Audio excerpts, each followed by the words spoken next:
Bonjour, dans cette vidéo, je vais vous présenter comment s'organiser dans son travail. Cette vidéo est plus pour les élèves de lycée, collège ou d'école. Pour commencer, je vais vous présenter les points méthodologiques. Les points méthodologiques, bien écouter en cours, savoir prendre des notes, relire ses notes. La première, c'est bien écouter en cours. Bien écouter en cours, c'est-à-dire anticiper le cours, participer en classe, retenir l'essentiel à la fin de la séquence. Bien écouter, ne pas bavarder et participer. La deuxième, c'est savoir prendre ses notes, c'est-à-dire faire des prises de notes. Créer vos propres codes personnels et grâce à ça, vous pouvez gagner beaucoup de temps, comme cette prise de notes. Pour de rien, j'ai remplacé le 1 par un 1. Message MSG. Cellule, j'ai mis ce symbole-là. C et C, comme celui-là. Les notes doivent être personnelles, seulement vous pouvez les comprendre et les déchiffrer facilement.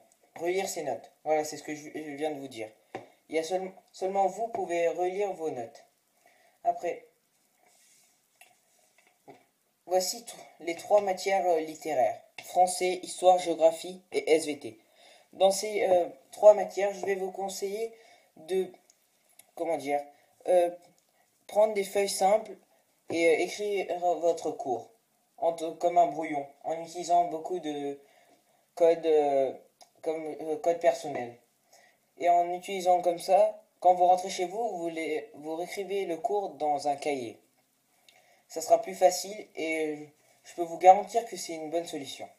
Après, pour la maths et la physique, il faut mieux que vous achetez deux cahiers. Un pour le cours, un pour les exercices.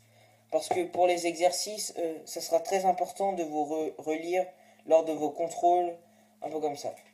Et pour la physique aussi, parce que c'est deux matières très importantes et mathématiques. Pour les langues vivantes, comme anglais, espagnol, allemand, mieux acheter un petit carnet et noter les mots de vocabulaire. Comme ça sera très facile à savoir à chaque moment. Voilà, maintenant je viens de vous dire comment s'organiser en classe, comment écouter. Et maintenant je vais vous dire comment s'organiser chez soi. Bah, moi, ma technique, c'est de faire un planning, comme celui-là. Faire un planning dans lequel, en haut, je marque les, les contrôles, mon planning personnel le soir, et puis les activités extrascolaires.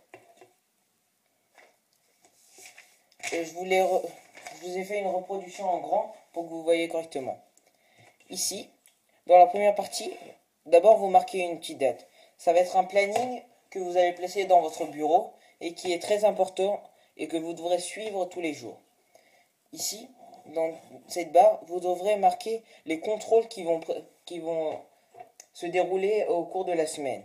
Comme par exemple mardi, espagnol, mercredi, SES, vendredi, maths.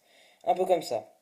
Dans la deuxième colonne, pas vraiment la colonne, mais dans la deuxième ligne, vous devrez marquer ce que vous allez faire chez vous, comment vous allez vous organiser pour travailler.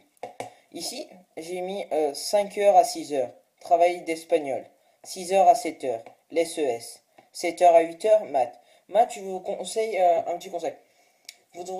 Pour les maths, vous devrez le pratiquer tous les jours. Lorsque vous pratiquez, ben ça va être de plus en plus facile, vous allez gagner du temps et lors du contrôle, vous n'avez pas besoin vraiment de réviser. Vous y allez et je vous garantis que vous allez avoir une bonne note.